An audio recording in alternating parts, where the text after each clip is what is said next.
चलिए आज आपको सुनाते हैं एक ऐसे होटल के कमरे की कहानी जिसका एक बहुत ही गहरा और भयानक राज है। एक ऐसा राज जो ना सालों से एक पंखे की घरघराहट में कैद है। और ये कोई मनगढ़ंत कहानी नहीं है, बल्कि उस होटल की एक ऐसी सच्चाई है जिसे सुनकर रोंगटे खड़े हो जाते हैं। सोचिए, एक पंखा जो कभी नहीं रुकता और एक कमरा जो किसी को वापस जाने नहीं देता। तो चलिए मिलते हैं इस कहानी के किरदार अरमान से। अरमान एक होनहार इंजीनियरिंग का छात्र जिसकी जिंदगी बदलने वाली थी और उसे इस बात का जरा भी अंदाजा नहीं था। बात उन दिनों की है जब अरमान के इम्तिहान चल रहे थे। शहर का कोना कोना भरा हुआ था, सारे होटल्स बुक थे। बहुत भटकने के बाद उसे एक पुराने से होटल में एक आखिरी खाली कमरा मिला।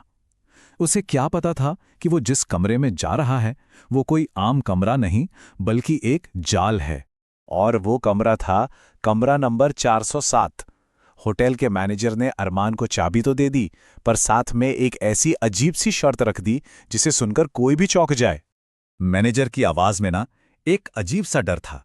उसने लगभग अरमान को रोकते हुए कहा, बेटा कुछ भी कर लेना, पर उस कमरे का पंखा कभी बंद मत करना, कभी भी नहीं।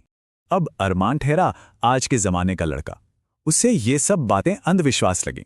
उसने हंसकर मैनेजर की बात टाल दी, बोला, अरे अंकल, पंखा बंद करने से भला कोई कैसे गायब हो सकता है? ये जरूर आपकी कोई मार्केटिंग ट्रिक होगी। और उसने चाबी ली और कमरे की तरफ चल दिया, ये जाने बिना कि वो कितनी बड़ी गलती कर रहा है। पर जैसे ही अरमान ने कमरे के अंदर कदम रखा, उसे एक अजीब सी बेचैनी होने लगी। उसे नहीं पता था कि अजीब घटनाओं का सिलसिला बस अब शुरू होने ही वाला था। कमरे में घुसते ही उसने देखा कि पंखा फुल स्पीड पर चल रहा था, पर असली हैरानी की बात तो ये थी कि पंखे का स्विच ऑफ था। एक पल के लिए तो वो वहीं जम गया। मतलब बिना बिजली के पंखा चल कैसे रहा है? अरमान ने सोचा कि शायद स्विच खराब होगा और पढ़ाई करने बैठ गया। लेकिन रात के ठीक 2:30 बजे अचानक पंखे की आवाज बदल गई। रफ्तार इतनी तेज हो गई जैसे कोई उसे जबरदस्ती घुमा रहा हो। और ठीक उसी पल पंखे से एक छोटा सा कागज का टुकड़ा लहराता हुआ नीचे गिरा। अरमान के हाथ कांप रहे थे जब उसने वो नोट उठाया। उस पर सिर्फ चंद शब्द लिखे थे, पंखा बंद मत करना, वो तुम्हें देख रहा है। अब तो अरमान का दिल जोर जोर से धड़कने लगा। उसने घबराकर अपनी मोबाइल की टॉर्च चलाई और छत की तरफ रोशनी की, और जो नज़ारा उसने देखा उससे उसकी रूह कांप गई। पंखे की वजह से दीवार पर एक परछाई बन रही थी जो हूबहू एक लटकते हुए इंसान की थी। लेकिन सवाल तो ये है कि अगर कमरे में अरमान के सिवा कोई और नहीं था तो ये परछाई किसकी थी? अब अरमान का डर उसकी हिम्मत में बदल रहा था, या शायद बेवकूफ़ी में। वो जानना चाहता था कि इस कमरे का सच आखिर है क्या, और उसने वही किया जिसके लिए उसे साफ साफ मना किया गया था। उसने स्विच दबाने की कोशिश की, पर वो तो पहले से ही बंद था।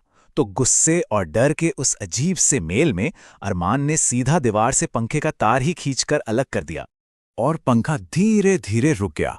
सालों से चल रहा पंखा थम गया और पूरे कमरे में एक मौत जैसा सन्नाटा छा गया।